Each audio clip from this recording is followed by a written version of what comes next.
Hello. In this lecture, we will discuss conflict and conflict resolution in teams. First, we will define some of the causes of conflict and then review specific tools for how to resolve conflict in teams. Conflict among team members is bound to happen, especially when people interact as often as they do on teams. Conflict can be constructive, particularly if the ensuing team interplay leads to a deeper understanding and resolution of the issue. But more often than not, conflict derails teamwork. One common source of conflict for teams is a lack of trust among team members. Teams depend on a feeling of mutual trust. Team members must believe that everyone is working for the good of the team, not in their own best interest. For example, team members must be confident that individuals are selecting tasks from the task list because the tasks are the most important ones to complete, not because they are the easiest or most enjoyable to work on.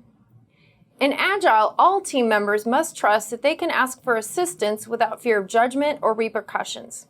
After all, one of the responsibilities of the team is to develop generalists with diverse skills, not to encourage specialists to jealously hoard their expertise.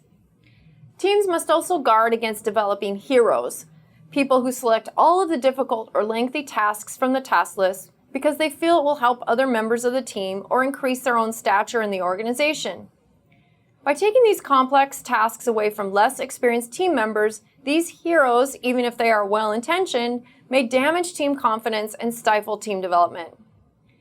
Another source of conflict is the development of cliques or subgroups of the team that become their own team and treat other team members outside their group as outcasts.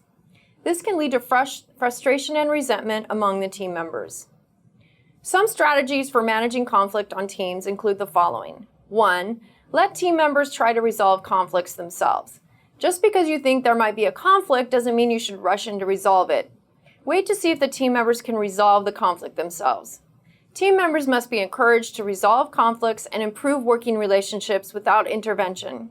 This does not mean that you don't create a platform for conflict resolution and a culture of trust, though. 2. In Agile, you may have to explain a new conflict resolution approach of hands-off management. This new way of resolving conflicts may cause problems, especially in organizations that are transitioning from a traditional methodology to Agile practices. If management or other stakeholders believes that part of your work as a leader is to solve the team's problems, they may think that you are not doing your job if you leave the team to try to resolve the conflict by itself first. You will need to clearly explain that allowing the team to solve its own problems creates long-term benefits for the team, not just a short-term fix to an individual problem.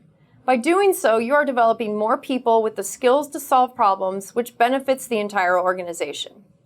3. Help the team resolve conflicts that it can't settle. If the team is unable to resolve the conflict on its own, you will have to step in to help them develop a solution. In some cases, you may have to encourage reluctant team members to confront the people they are in conflict with. 4. Establish guidelines to help teams resolve conflict. If you are successful in bringing conflicting parties together to resolve their problems, you might want to set up a few guidelines for them to follow as they work through the issue. To help the parties make the best use of this time, consider the following suggestions. 1. Be sure that they separate the problem from the personalities involved. Often people are in conflict because of an underlying problem. They are just trying to overcome an obstacle to their work and have expressed their frustration inappropriately. 2. Encourage participants to work together to uncover the root cause of the problem and collaborate on a solution.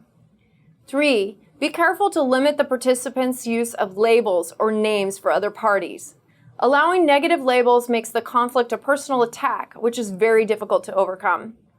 4. Prohibit participants from presenting assumptions about the other party's motivation. Individuals may presume that they know the underlying reason for actions, but only by letting both sides explain themselves can you ensure that real causes are uncovered.